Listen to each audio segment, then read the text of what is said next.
Hey friends, hey neighbors, how you doing? I got some great feedback from you guys as far as these videos, or this video for this 1978 F-150. So you know what? I'm gonna run with it. I'm gonna give you guys some updates and let you know where I stand right now.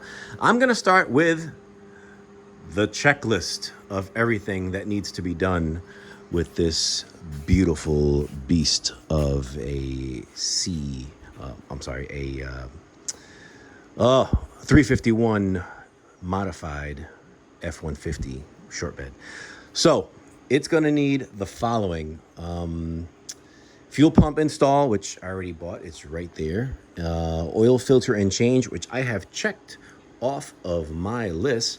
We're going to have to drop the gas tank and inspect it and see if that is okay to run off the original gas tank, because I think what happened when we first cranked this thing and it died, I think that's what happened. I think that we did the old no-no. We got excited and ran it off the gas. I dumped some fresh gas in there, and I think some old gas got cluttered in there and jacked everything up. So for all you future renovationists, just disconnect the hose, the fuel hose, and run it off of an auxiliary tank, like a gas can or something like that, because oh my goodness, I knew I should have done that, but I got so excited and that's what happened. Check this out. So I look at the floors and they look good to me. However, look at that. Let me get a flashlight. Hold on. Yeah, WD-40 the doors, right? Okay. Flashlight, check. Look at this. Looks good, right? Looks great. However, when I rip this back, hello, welcome to the Flintstones. And that is on both sides. Coochie coo. So we have some ankle ventilation there. So both sides need to get floorboards. I don't know how far I'm gonna have to go back here to get to good metal so I can weld this in, but you know what, these panels are pretty cheap. We can get those in there. So that's on the checklist. By the way, if you're still itching for knives, I have cut all my hoses and everything like that with this Spyderco Manix 2 with the proprietary SPY27 blade, which has been holding up really nicely. I had to sharpen it a couple times, but I've been putting it to good use on this project. All right. Next on the list, I'm going to have to do a carb rebuild, because this carburetor, I think, is shot. I think the main carb from the bottom of the manifold, I think that's what the problem is. That's where the leak was coming from. Electrical, right now, I have the only gauge that I have on the dash is the ignition. I don't have any fuel pressure or anything like that. Air condition, check this out. So this is an air conditioned vehicle. If you can see right there, all it's missing is the belt. I don't know if they took the belt off because the condenser was bad or anything like that. I have no idea. But sometimes these things freeze up and they don't flow properly. But I think it's worth, if it's an air conditioned vehicle, I think it's worth bringing that back to life. I think the master cylinder has been holding. Oops, where'd that go?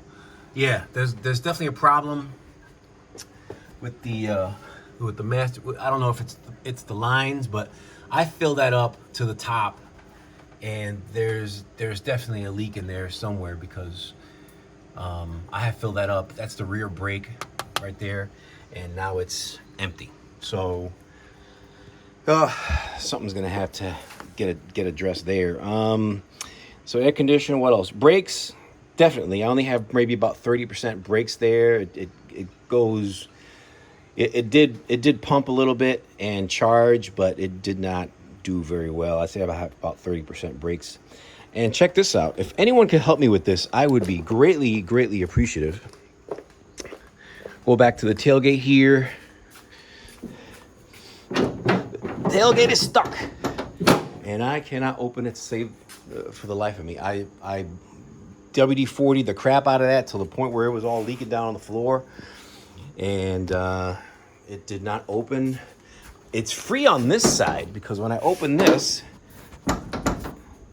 side comes a little bit loose, but on the right side here, she's locked. So if anyone out there has any information about how to rectify that, I'd be greatly appreciative. Someone said to take off the panel, but the only screws I have to take off that panel are these 3 bolts right there. And I don't see how that would reveal the internals of the tailgate. So if anyone out there has any experience with these old Ford tailgates, if they've come across this problem, how to get this opened, I just don't want to jam a crowbar in there and jack it up. It looks like someone has tried right there before, and it's still stuck. So what else? Where's my other checklist here? I don't know what to do with it. See, when you get old, you put stuff down and then it disappears. Timing, I know that's on the list that I gotta get checked. And I got the battery in there. New battery, that's good. The gas line, I'm sure we're gonna replace that. And so far, that's it. That's all we need to get this 351 modified running and on the road. Of course, there's a lot of rust underneath I'm gonna have to address. I'm gonna wire brush or wire wheel as much as I can, and then give it a little spray paint in the underbody and check the frame. I think the frame is solid. We have checked the frame and she is really nice, but this is just, see all that rust? That's just from opening and closing the door. So as far as that goes, yeah, it's got a lot of rust stuff to take care of. If you've watched the original video, check this out. Look at the difference between the hood now and watch the first video so you can see the difference that I made with this hood. What I did was I just I took like a Scotch-Brite wheel and I wheeled all that rust off, and then I sprayed it with CLR, let it sit, and I gave it just a hand pass and make sure everything is smooth, all that rust is off there. And it kind of just made a nice little bond there. I don't know if I should keep it like this or what. That rust will come through again if I don't seal it. So, but for now, the active rust at least has ceased and it looks a lot better. So, you know, I wire wheeled this here, and this is down to the bare metal. So I'm gonna have to treat that. But my plan is to not paint this truck. I'm gonna remove all the rust, and I'm gonna take it back to a patina, and then clear coat it. That's what I'm planning on doing there. So if you guys have any advice whatsoever, if you've done this before, give me a shout. I'd love to see what type of ingenuity you guys came up with in regards to restoring these trucks.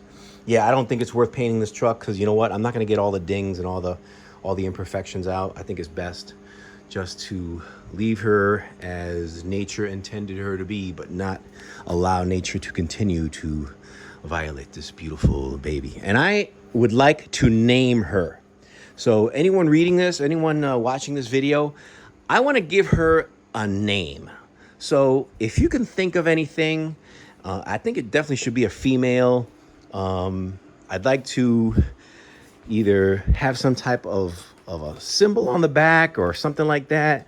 You know, I was thinking of the name Rose and putting a little rose back there. I don't know if that would be too feminine or not, but she deserves a name. If anyone can think of that, I would be greatly appreciative. And yeah, that's what the bed looks like.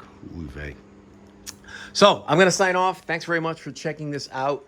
And again, give me a name and give me some feedback as far as what you think so far, and anything else that you think that I've missed as far as checking or putting in my list. Thanks very much.